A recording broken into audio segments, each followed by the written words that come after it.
नमस्कार. आज आपण एका अशा तंत्रज्ञानाबद्दल बोलणार आहोत ज्याचे दोन बाजू आहेत. कृत्रिम बुद्धिमत्ता म्हणजेच AI हे एक असं साधन आहे जे सत्य शोधायला मदत करू शकतं, पण त्याच वेळी ते असत्य पसरवण्यासाठी एक शस्त्र म्हणूनही वापरलं जाऊ शकतं. चला तर मग सुरुवात करूया एका मोठ्या आणि गाजलेल्या केसपासून. एप्स्टाईन फाईल्स या केसने संपूर्ण जगाला हादरून सोडलं होतं. पण या मोठ्या प्रकरणात AIने नक्की कोणती भूमिका बजावली? सत्य बाहेर आणण्यासाठी मदत केली की आणखी गोंधळ निर्माण केला? हा प्रश्नच आपल्याला आजच्या चर्चेच्या केंद्रस्थानी घेऊन जातो. पण पुढे जाण्याआधी AI म्हणजे नेमकं काय हे अगदी सोप्या शब्दात समजून घेऊया. ही कम्प्युटरची स्वतःहून विचार करण्याची आणि शिकण्याची ताकद आहे, आणि यासाठी त्याला कोणत्याही माणसाच्या कमांडची गरज नसते. आणि हीच गोष्ट AIला इतकं शक्तिशाली बनवते. चला आधी कथेची सकारात्मक बाजू पाहूया.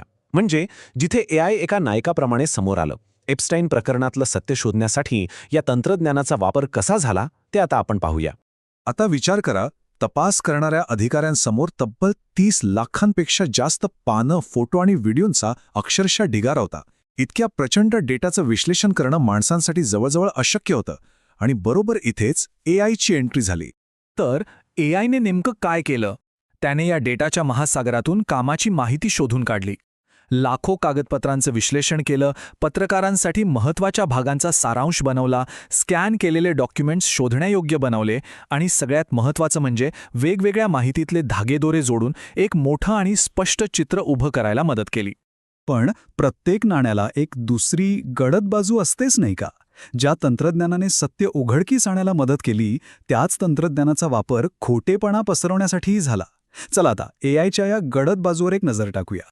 आणि हे बघा, परिस्थिती किती गुंतागुंतीची होती. एकीकडे AI डेटाचं विश्लेषण करून पुरावे जोडत होतं, तर दुसरीकडे त्याचा वापर करून डीपफेक तयार केले जात होते.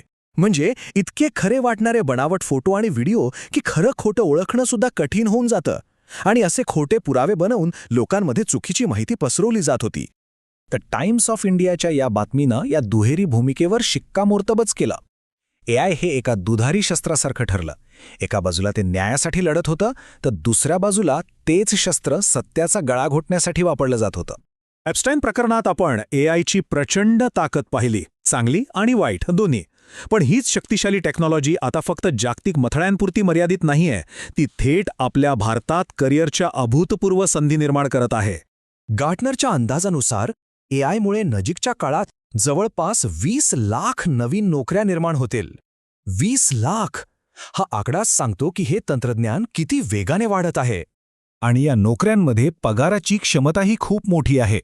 भारतातल्या अनुभवी AI इंजिनियर्सना वर्षाला 50 लाख रुपयांपर्यंत पगार मिळू शकतो. यावरूनच या क्षेत्रात कुशल लोकांची किती मोठी मागणी आहे हे कळतं. इथे आपण पाहू शकतो की अनुभव आणि कौशल्याची किंमत कशी वाढत जाते. डेटा ॲनालिस्ट म्हणून 5 लाखांपासून सुरुवात करून योग्य अनुभव घेतल्यास प्रिन्सिपल डेटा सायंटिस्ट म्हणून वर्षाला 17 लाखांपर्यंत पोचता येतं. यावरून या क्षेत्रातील करिअर ग्रोथ किती वेगवान आहे हे स्पष्ट दिसतं. पगाराचे आकडे शहरानुसारही बदलतात. मुंबईत सर्वाधिक म्हणजे सरासरी 15.6 लाख रुपये पगार मिळतो. त्यानंतर बँगलोरचा क्रमांक लागतो आणि मग चेन्नई. यावरून भारतातील प्रमुख टेक हब्समध्ये AI व्यावसायिकांना किती मागणी आहे याचा अंदाज येतो. तर मग या रोमांचक क्षेत्रात प्रवेश करण्यासाठी काय लागतं? चला AIमध्ये करिअर करण्यासाठी ज्या शैक्षणिक आणि कौशल्यविषयक गोष्टी लागतात त्यावर एक नजर टाकूया. याचा पाया आहे योग्य शिक्षण. कम्प्युटर सायन्स, IT किंवा गणितातील बॅचलर्स पदवी ही पहिली पायरी आहे. पण खऱ्या अर्थाने पुढे जायचं असेल तर मास्टर्स किंवा PhD सारख्या उच्च पदव्या आणि विशेष कौशल्य असणं खूप महत्त्वाचं ठरतं. या क्षेत्रात यशस्वी होण्यासाठी अनेक कौशल्यांची गरज असते. यामध्ये गणिताचा भक्कम पाया, कोडिंगची क्षमता, इंजिनिअरिंग, रोबोटिक्स आणि अगदी भौतिकशास्त्राचे ज्ञानही आवश्यक आहे. हे एक बहुआयामी क्षेत्र आहे. आणि इथेच एक मोठी संधी दडलेली आहे. कंपन्या 5 वर्षांचा अनुभव शोधत आहेत, पण बाजारात सरासरी 3 वर्षांचा अनुभव असलेले व्यावसायिक उपलब्ध आहेत. याचा सरळ अर्थ असा की जर योग्य कौशल्य लवकर आत्मसात केली तर मागणी खूप जास्त आहे आणि इतरांपेक्षा वेगाने पुढे जाता येतं. आणि या व्यावसायिकांना नोकरी देण्यासाठी मोठमोठ्या कंपन्या तयार आहेत. Tech Mahindra, Flipkart, IBM, Amazon आणि गुगल यांसारख्या दिग्गज कंपन्या भारतात AI प्रोफेशनल्सना मोठ्या प्रमाणावर नियुक्त करत आहेत. तर आजच्या या विश्लेषणानंतर एक महत्त्वाचा प्रश्न उरतो. AI हे एक शक्तिशाली साधन आहे, यात शंका नाही. पण त्याची शक्ती जशी वाढत जाईल तसं ते चांगल्या कामासाठीच वापरले जाईल याची हमी कशी देता येईल? या प्रश्नाचं उत्तरच आपलं भविष्य ठरवेल. यावर विचार नक्की करायला हवा.